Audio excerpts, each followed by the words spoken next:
باندی، لونڈی، sex sleeves ایسے الفاظ ہیں جو آج کل ملحدین، مرتدین اور اورینٹلسٹ کی روزمرہ کے معمول کے الفاظ بن چکے ہیں۔ ہر بار ان کے اعتراضات کے جوابات ہر عالم دین نے بہترین طریقے سے دیے، پر آج کی یہ اسٹریم ایک ایسی اسٹریم ہے جو آج تک کسی بھی زبان میں اس نوعیت کی نہیں ہوئی، جہاں آپ کو آج اس ایک اسٹریم میں ان تمام اعتراضات کے جوابات مل جائیں گے۔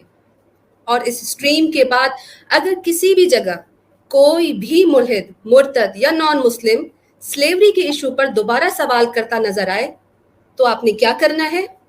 آپ نے بس اتنا کرنا ہے کہ ان کو سیدھا سیدھا آج کی اس کا ویڈیو کا لنک دے دینا ہے اور یہ کہنا ہے کہ اس کو سنو، اور کہیں لگتا ہے کہ اس کے جواب میں کہیں پر بھی غلطی ہو چکی ہے تو اس کا رد بناؤ اور ہمیں بھیجو، کیونکہ اب ہم آج اس پروگرام کے بعد ان کے سوالات کے جوابات نہیں بلکہ ہم اپنے جوابات کے بدلے میں اٹھائے جانے والے اعتراضات کو ہی ایڈریس کریں گے۔ میں آپ کی ہوسٹ علینا علی آپ سب کو سلام پیش کرتی ہوں اور ساتھ ہی گزارش کرتی ہوں کہ آج کی اس اسٹریم کو وائرل کریں، اتنا شیئر کریں کہ آج کے بعد کوئی بھی ملحد، مرتد کسی بھی قسم کا اعتراض سلیوری کے ٹاپک پر اٹھاتا ہے تو اسے شرم محسوس آنی چاہیے۔ اپنی فیس بک، یوٹیوب کمیونٹیز، ٹویٹر، انسٹا، ہر جگہ یہ لنک پوسٹ کریں اور اس مشن کا حصہ بنیں۔ یہ ذمہ داری صرف ہماری نہیں بلکہ آپ کی بھی ہے۔ آج کی یہ اسٹریم ہمارے پیارے بھائی کیسر احمد راجہ صاحب کے یوٹیوب اور فیس بک پر دیکھی جا سکتی ہے۔ اسی شو کے اینڈ پر نان مسلمز کو پریفرنس دیتے ہوئے لنک اوپن کیا جائے گا اور آپ یقین جانیں کہ آج جو ہونے جا رہا ہے اس سے آپ بہت بہت انجوائے کرنے والے ہیں۔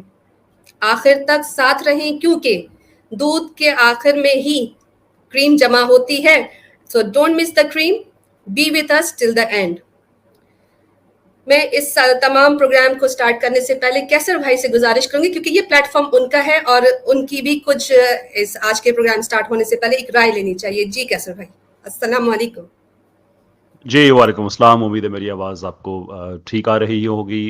ویلکم آن بورڈ سارے جتنے ہمارے پینلسٹ ہیں، معزز مہمان، سب کو میں دل کی گہرائیوں سے میں خوش آمدید کہنا چاہوں گا، اور جو ہمارے سننے والے ہیں پرٹیکولرلی میں آپ سے ابھی کچھ کہنا چاہوں گا کہ آپ کو پتہ ہے کہ میری اسٹریم پہ ایک ان لمیٹڈ ٹائم ہوتا ہے گفتگو کا، سب آ کے ہم وہ باتیں کرتے ہیں، سوال کرتے ہیں، جواب دیتے ہیں، لیکن آج جو ہے جو پروگرام کی جتنی بھی جو اس کی مینجمنٹ ہے وہ علینا بہن اور عامر بھائی وہ ان کے ہاتھ میں ہیں۔ دیر فور آج وہی وہ کچھ کریں گے جو وہ سمجھتے ہیں ٹھیک ہے، کس کو لینا ہے، کس کو نہیں لینا، کس کو کک آؤٹ کرنا ہے۔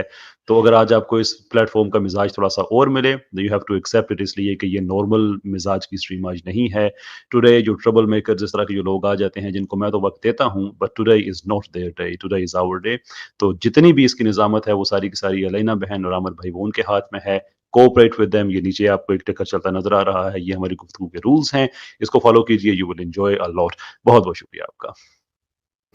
بہت شکریہ کیسر بھائی۔ وتھ آل دس سیڈ، میں اپنے بھائی جو آج کے شو میں میرے ساتھ کو ہوسٹ ہیں انوائٹ کروں گی کہ وہ ہمیں یہ بھی بتا دیں کہ یہ سب ہم کیوں کر رہے ہیں، what is the thought, what is the reason behind this شو۔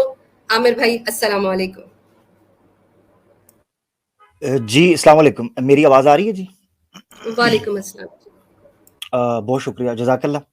اچھا، سب سے پہلے تو جو پینلسٹ یہاں پر موجود ہیں ان کو نہایت دل کی گہرائیوں سے اہلاً و سہلاً مرحبا، اور اللہ ان لوگوں کو جزائے خیر دے کہ یہ لوگ اپنا قیمتی وقت یہاں پر دے رہے ہیں، اور اس کے ساتھ ساتھ دیکھ رہے ہیں ہم کمنٹس کے اندر بڑی تعداد میں لوگ ماشاءاللہ موجود ہیں، اور امید کرتے ہیں انشاءاللہ کہ بڑھتے وقت کے ساتھ ساتھ یہ تعداد بڑھے گی اور لوگ اس کو اپنے سرکلز کے اندر شیئر کریں گے۔ جس جگہ پر بھی آپ ہیں اس کو شیئر کریں۔ آپ کو پتہ ہے یوٹیوب کی ٹیکنیک کیا ہے، اس ویڈیو کو آپ نے لائک کرنا ہوتا ہے اور اس کو شیئر کرنا ہوتا ہے۔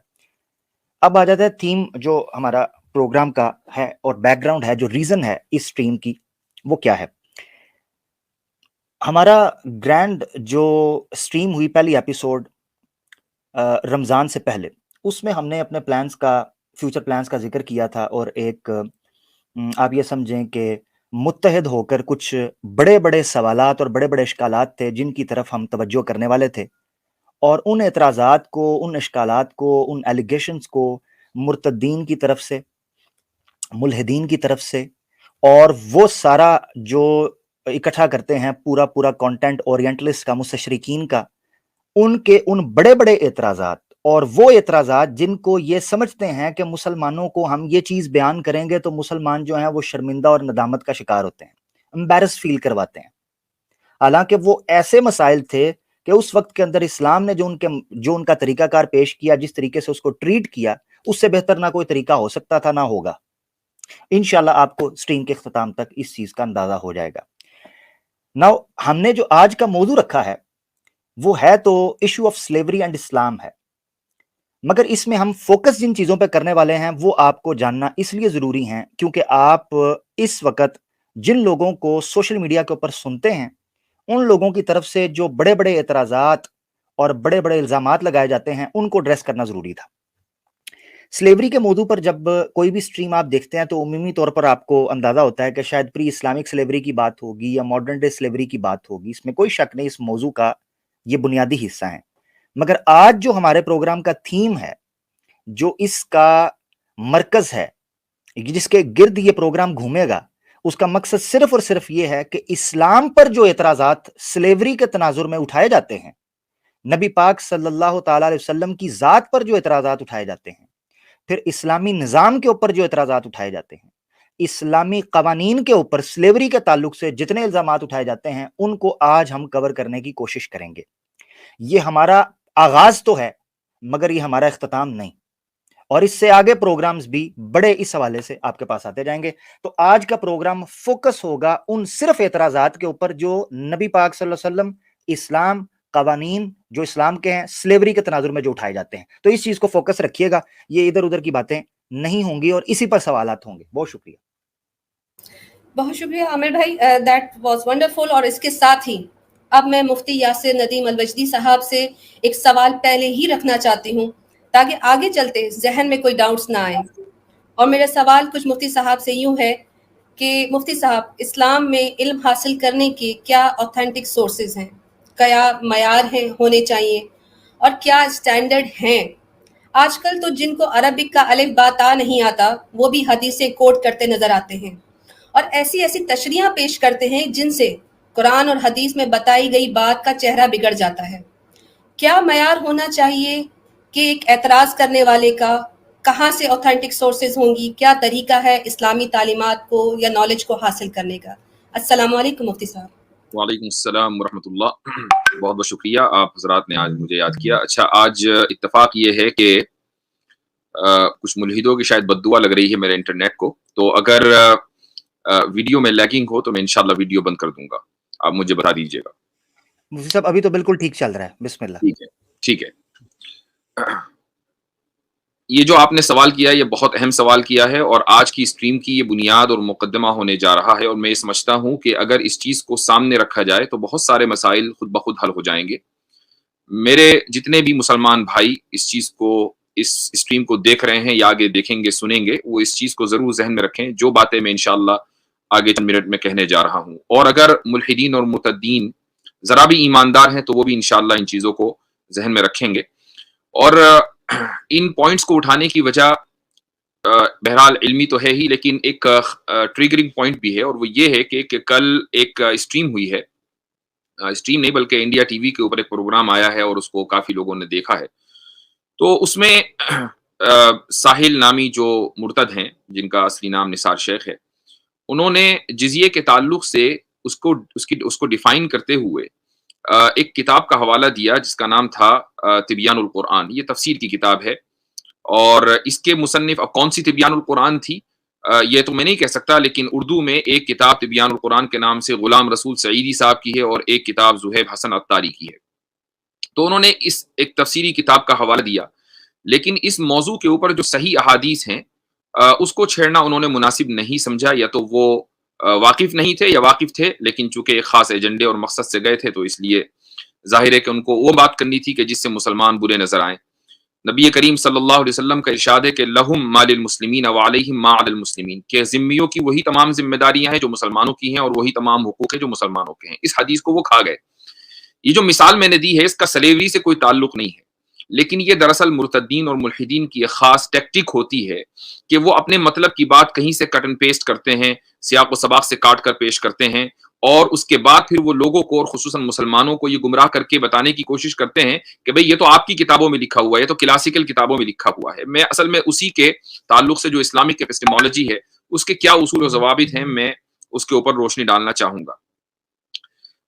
آپ دیکھیں گے بہت سے مرتدین کو، ملحدین کو، کہ رسول اللہ صلی اللہ علیہ وسلم کی شخصیت کو داغدار کرنے کے لیے وہ کبھی تاریخ طبری کا حوالہ دیں گے، کبھی طبقات ابن سعد کا حوالہ دیں گے، سیرت ابن ہشام کا دیں گے، فتوح البلدان کا دیں گے۔ یہ ساری تاریخی کتابیں ہیں جن کا وہ حوالہ دیتے ہیں، اور یہ کہتے ہیں کہ بھئی یہ کتابیں ہم نے تو نہیں لکھی، یہ کتابیں تو آپ ہی کے لوگوں نے لکھی ہیں۔ جب یہ باتیں اس میں موجود ہیں تو ہم تو انہی کتابوں کا حوالہ دیں گے، اور وہ جو اصول ہمارے لوگوں نے، یعنی جن لوگوں نے کتابیں لکھی ہیں انہوں نے اصول بھی سیٹ کر دیے ہیں، ان اصول کو وہ مسترد کر دیتے ہیں، یا وہ اصول سے واقفیت نہیں ہوتی، جہالت ہوتی ہے، اس لیے وہ اس طرح کی بے سر و پیر کی بات کرتے ہیں۔ پہلا اصول یاد رکھنا چاہیے، سب سے پہلا اصول، کہ اسلام کی جو بنیاد ہے وہ قرآن کریم ہے۔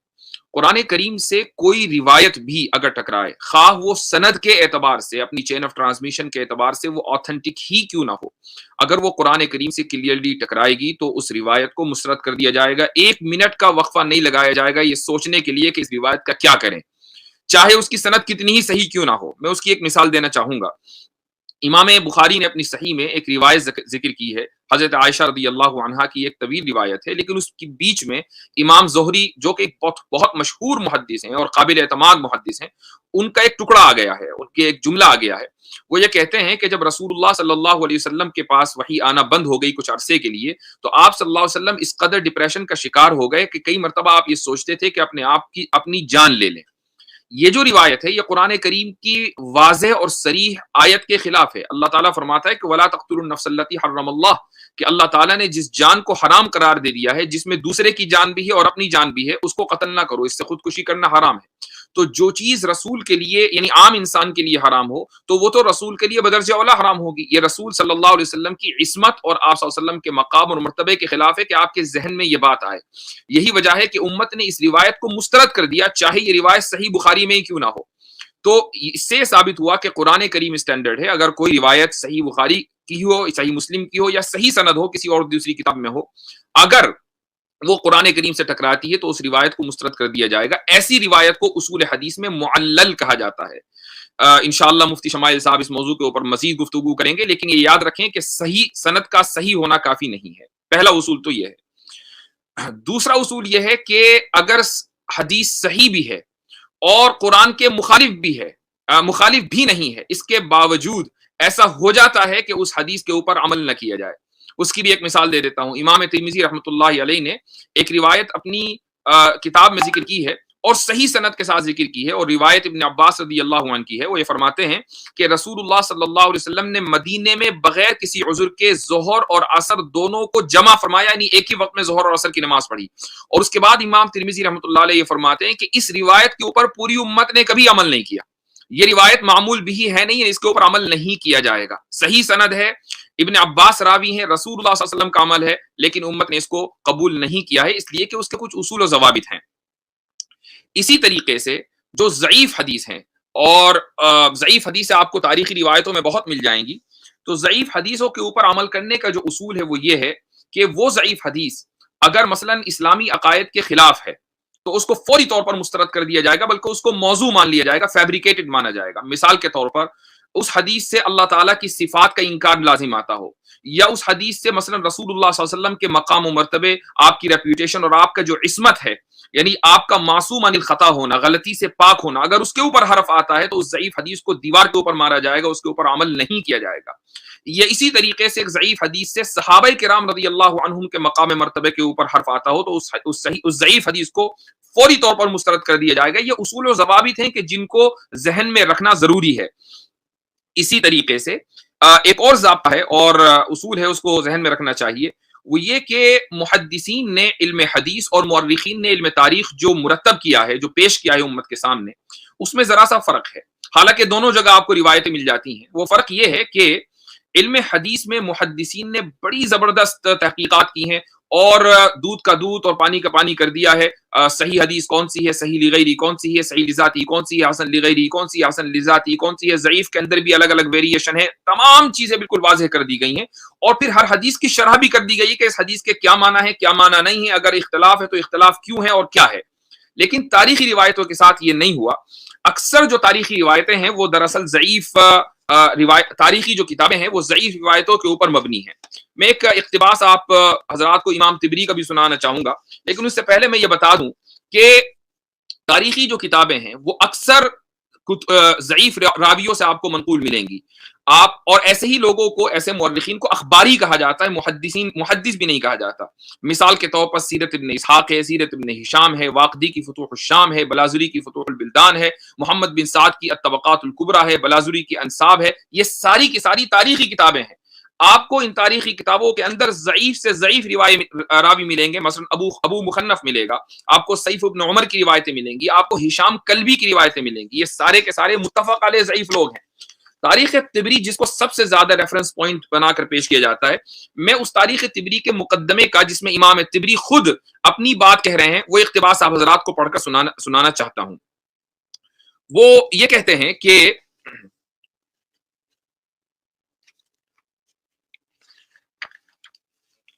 اقتباس ابھی سامنے سے میرے خیال سے میں نے اس کو بک مارک لگایا تو وہ چلا گیا, لیکن بہرحال اس کا مقصد یہ ہے, یعنی تاریخ طبری کو, اس اقتباس کا. وہ یہ کہتے ہیں کہ میں نے جو روایتیں اس میں ذکر کی ہیں اس کی کوئی تحقیق نہیں کی ہے کہ وہ صحیح ہیں یا ضعیف ہیں. مجھے جیسا ملا ویسا میں نے پیش کر دیا. اب بعد والے آئیں اور اس کی تحقیق کریں. تو میں اقتباس آپ کے سامنے پڑھ کر سنانا چاہتا تھا.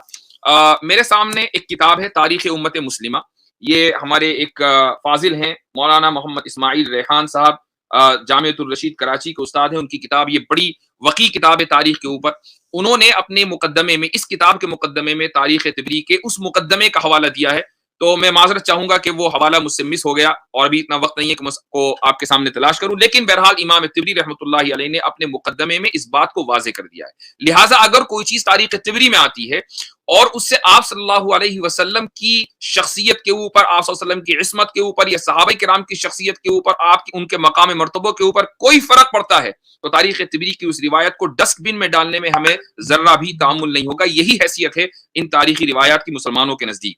لہٰذا کل سے, بلکہ آج سے, اگر آپ یہ دیکھیں کہ کسی مرتد اور ملحد کی سٹریم پر تاریخی کتابوں کا حوالہ دیا جا رہا ہے, تو ان پوائنٹس کو آپ ذہن میں رکھیں کہ اگر ان روایتوں سے آپ صلی اللہ علیہ وسلم کی عصمت کے اوپر فرق آ رہا ہے, حرف آ رہا ہے, تو ان روایتوں کو فوری طور پر مسترد کر دینا چاہیے. یہ مسلمان بھی یاد رکھیں اور مرتدین اور ملحدین بھی یاد رکھیں. اگر ایمانداری ان کے اندر ہوگی تو اس کو یاد رکھیں گے, اور اگر وہ ایمانداری سے محروم ہیں تو شاید پھر ان تاریخی روایتوں کا دوبارہ اپنے مذموم مقاصد کے لیے وہ حوالے دیا کریں گے. جی الحمدللہ, علم ہمیشہ علم والوں سے حاصل کرے تو ایسے ہی باتیں سمجھ آتی ہیں. بہت شکریہ اور ایسے علینا ہی صاحبہ. باتیں علینا صاحبہ, میں ایک جملہ کہنا چاہتا ہوں. ضرور. ناظرین, جو کمنٹس کے اندر لوگ ہیں, میری آپ سے گزارش ہے کہ جو لوگ یہاں گفتگو کر رہے ہیں, جو پینلسٹ, جو سپیکرز یہاں پر موجود ہیں, وہ انتہائی قابل توجہ اور قابل سماعت گفتگو یہاں پر کر رہے ہیں, اور یہاں سے آپ کو ایک اسٹریٹجی ملے گی کہ کس طریقے سے ان چیزوں کو دیکھنا ہے. تو نیچے جنہوں نے اپنی دکانداریاں چلائی ہوئی ہیں, کچھ لوگوں نے اپنے موضوعات نیچے کھولے ہوئے ہیں, معذرت کے ساتھ ادھر توجہ کریں. گزارش یہ ہے دوستو کہ اس سٹریم کے لیے آپ لوگ آئے ہیں تو اس طرف توجہ کریں, جو بات کر رہے ہیں مختلف ٹاپکس نہ کریں, irrelevant questions نہ کریں. Number 1. Number 2, question answer session میں بار بار لوگ پوچھ رہے ہیں. میں نے ٹکر اسی لیے نیچے چلایا تھا کہ جس کا مقصد یہ تھا